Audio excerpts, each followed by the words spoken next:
السلام علیکم ورحمۃ اللہ وبرکاتہ۔ جی سب دوست احباب ٹھیک ہوں گے، اللہ تعالیٰ سب کو خوش رکھے، آباد رکھے۔ اچھا جی، سب سے پہلے میری گزارش ہے، اگر آپ ہمارے یوٹیوب چینل پہ ہو تو اس کو سبسکرائب کر لو، لائک کرو، شیئر کرو۔ اگر فیس بک پہ ہو تو اس کو فالو کر لو۔ چلتے ہیں ہم اپنے ٹاپک کی طرف۔ آج کا جو ٹاپک ہے وہ ہمارا ہے قرآن مجید کی صفات کے بارے میں۔ ٹھیک ہے جی، قرآن مجید میں جو صفات پائی جاتی ہیں ہم آج ان کے بارے میں بتائیں گے آپ کو۔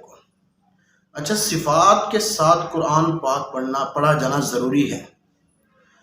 مخارج کے ساتھ، صفات کے ساتھ، حروفوں کی ادائیگی کے ساتھ پڑھا جانا قرآن پاک ضروری ہے۔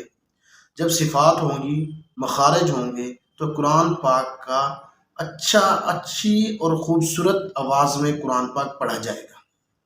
جب ہم صفات اور مخارج صحیح طریقے سے ادا نہیں کریں گے تو قرآن پاک اچھی طریقے سے ادا نہیں۔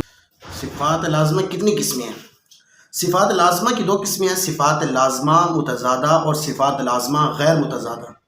فرق صرف اتنا ہے، متضادہ اور غیر متضادہ۔ ٹھیک ہے جی، ہم انشاءاللہ آپ کو ہر ایک طریقے سے بتائیں گے۔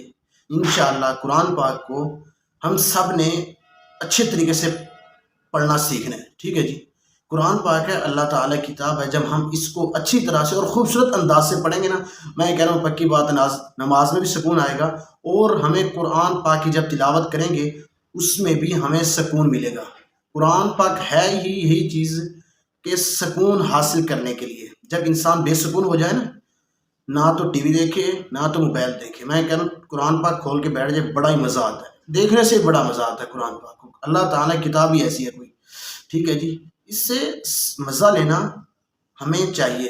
ہم جتنا ہم اس کے قریب ہوں گے، اللہ تعالیٰ بھی ہمارے ساتھ ہم سے خوش ہوگا۔ ٹھیک ہے جی، ہاں، صفات لازمہ متضادہ اور صفات لازمہ غیر متضادہ، سمجھ آئیے نا؟